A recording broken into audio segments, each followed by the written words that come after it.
Hello. आज आप सबों के लिए हम कक्षा 10th का हिंदी का जो बुक है उसका सेकंड बुक है वर्णिका, उसके पार्ट 3 को लेकर आए हैं। वह एक कहानी है और उस कहानी का नाम है माँ। कहानी का नाम क्या है? माँ। इस माँ कहानी के ऑब्जेक्टिव प्रश्न को हम लोग देखेंगे। देखिए, सबसे पहला प्रश्न है कि ईश्वर पाटलिकर किस भाषा के कथाकार हैं? तो याद रखिएगा, किस भाषा के कथाकार हैं? बताइए आप लोग, सोचिए। क्या ये मलयालम भाषा के हैं कि मराठी हैं कि गुजराती हैं कि भोजपुरी हैं? तो याद रखिएगा, यह माँ जो कहानी है यह गुजरात की कहानी है। एक माँ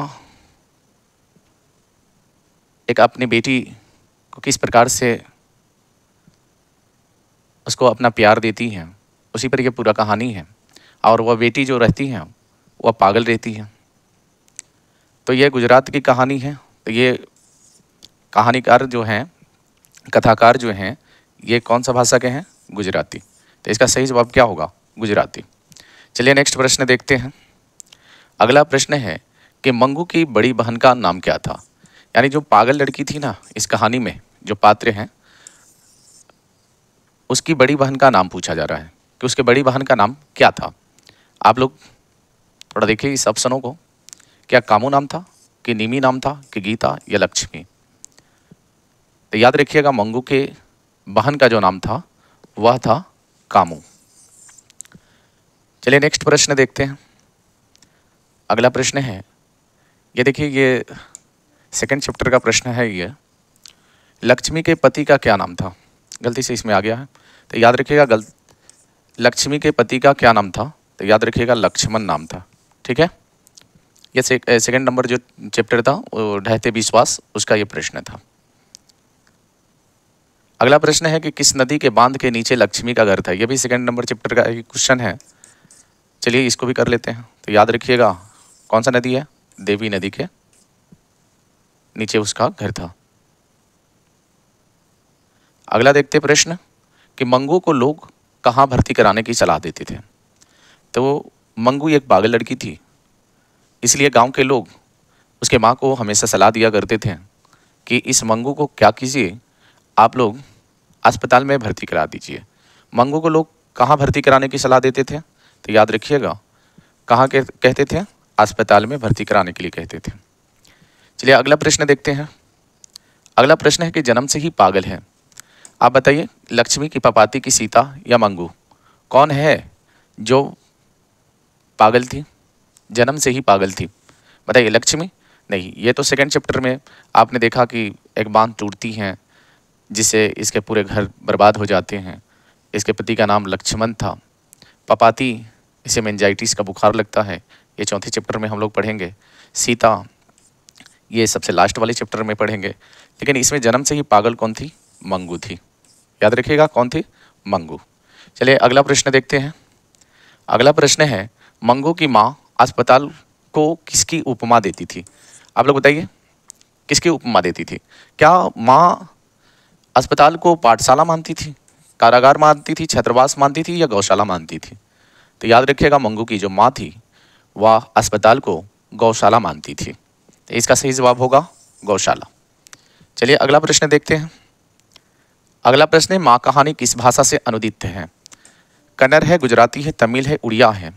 अभी ना आपने देखा कि ये गुजरात की घटना है, गुजरात की ये कहानियाँ हैं, तो इसका सही जवाब क्या होगा? गुजराती। चलिए अगला प्रश्न देखते हैं। मंगू की माँ की कितनी संतानें थी? यानी मंगू के माँ के पास कितने संतान थे? तो याद रखिएगा, मंगू को 2 भाई था, 2 भाई और 2 क्या था? 2 ये बहन थी, 2 बहन थी। तो याद रखिएगा, तो यहाँ पर पूछा गया है माँ को कितने संतान थे? 2 लड़का था, 2 लड़की थी, तो कितने हो जाएंगे? 4। इसका सही जवाब क्या है? 4 है। 10 नंबर प्रश्न देखते हैं। मंगू के अलावा उसकी माँ की कितनी संतान थी? अलावा पूछा गया है, यानी कहा जा रहा है कि मंगू को छोड़ के उसके माँ को कितने संतान थे। तो जब उसको छोड़ दीजिएगा, अभी इससे पहले वाले प्रश्न में हमने देखा है कि उनके कितने संतान थे? 4 थे। जहाँ इसमें आया कि उसके अलावा तो उसके अलावा कितने बच जाएंगे? 3 बचेंगे। इसलिए इसका सही जवाब क्या होगा? 3। चलिए 11 नंबर प्रश्न को देखते हैं। 11 नंबर प्रश्न है कि माँ कहानी किस लेखक द्वारा रचित है? इस कहानी को किसने रचा है, किसने लिखा है? श्रीनिवास या सतकोड़ी होत या ईश्वर पाटलीकर या सुजात? तो याद रखिएगा कि इसका लेखक जो है ना वह है ईश्वर पाटलीकर है, ये गुजरात के हैं। चलिए अगला प्रश्न देखते हैं। अगला प्रश्न है मंगू किस कहानी की पात्र है? यानी मंगू किस कहानी की पात्र है? तो याद रखिएगा दही वाली मगमा, ये हमने पहला चैप्टर में देखा। नागर ये भी नहीं है। ढहते विश्वास ये भी नहीं है, ये सेकंड चैप्टर में हमने देखा है। और ये हम लोग देखेंगे 4 नंबर चैप्टर में। और ये माँ चैप्टर से है। मंगू किस कहानी के पात्र हैं? तो याद रखिएगा माँ। इसका सही आंसर क्या होगा? माँ होगा। चलिए 13 नंबर प्रश्न देखते हैं। 13 नंबर प्रश्न है कि माँ कहानी का प्रमुख पात्र कौन है? माँ कहानी का प्रमुख पात्र कौन है? तो याद रखिएगा क्या लक्ष्मी है, सीता है, नगमा है या मंगू है? तो याद रखिएगा यहाँ पर पागल कौन थी? मंगू। तो इसलिए इस कहानी की पात्र कौन है? तो मंगू है। अब आते हैं हम 14 नंबर प्रश्न देखते हैं। मंगू की माँ को कितने पुत्र थे? तो अभी हमने देखा अगले प्रश्नों में, पीछे वाले प्रश्नों में हमने सॉल्व भी किया है कि 2 उनके लड़के थे, 2 लड़कियां थी, टोटल 4 थे। तो यहाँ पर पुत्र पूछा गया है, माँ को कितने पुत्र थे? तब भाई पुत्र कितने थे? तो याद रखिएगा 2 पुत्र थे। चलिए 15 नंबर प्रश्न देखते हैं कि मंगू कैसी लड़की थी? अभी हम लोग ने जाना है कि वह क्या अच्छी लड़की थी, खराब थी, पागल थी या गूंगी? तो याद रखिएगा वह क्या थी? पागल लड़की थी। क्या थी? पागल लड़की थी। ठीक है। अगला प्रश्न देखते हैं 16 नंबर। मंगू की उम्र कितनी थी? आप लोग बताएं मंगू की उम्र कितनी थी? 12 वर्ष, 13 वर्ष, 14 वर्ष या 15 वर्ष? तो याद रखिएगा ये मंगू की जो उम्र थी वह 12 वर्ष थी। कितनी वर्ष थी? 12 वर्ष था। चलिए अगला प्रश्न देखते हैं हमारे लाल। अगला प्रश्न है कि माँ कहानी में किसकी ममता का वर्णन किया गया है? तो याद रखिएगा माँ कहानी में किसकी ममता का वर्णन है? क्या पिता के कि माँ या पुत्र या पुत्री? तब माँ कहानी किसकी ममता का वर्णन कर रहा है? तो यहाँ पर माँ के ममता का वर्णन कर रहा है, इसलिए इस कहानी का नाम भी क्या रखा गया? माँ रखा गया है। चलिए अगला प्रश्न देखते हैं। 18 नंबर प्रश्न देखते हैं। माँ किस भाषा में रचित कहानी है? माँ क्या बंगला, उड़िया या गुजराती या राजस्थानी? तो इसका सही जवाब क्या होगा? गुजराती। कौन सा भाषा में लिखी गई है? गुजराती भाषा में लिखी गई है।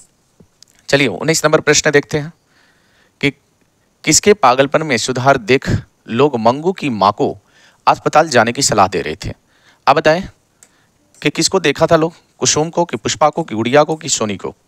आप बताएं किसको?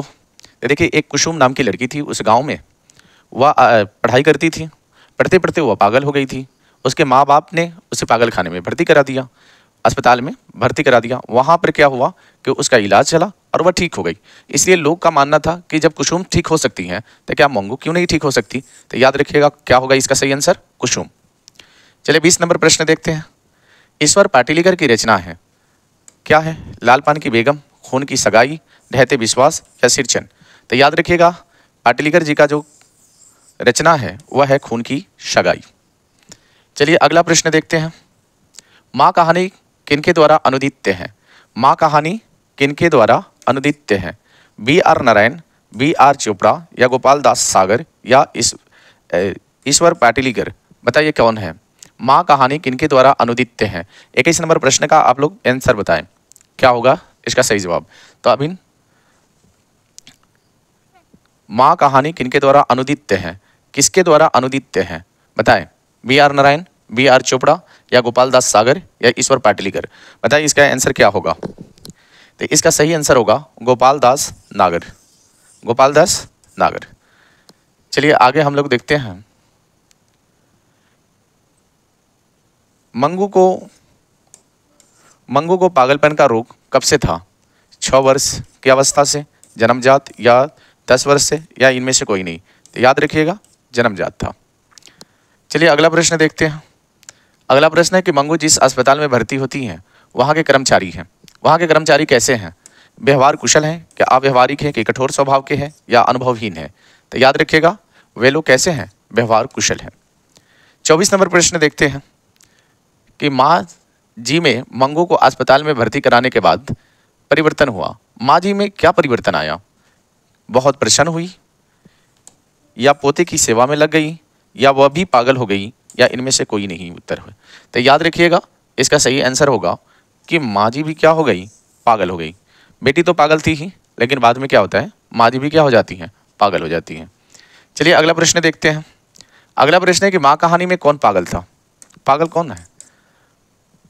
क्या मंगू की माँ है, या मंगू है, या मंगू का भाई है, या मंगू की बहन है? तो इसका सही आंसर क्या होगा, मंगू है।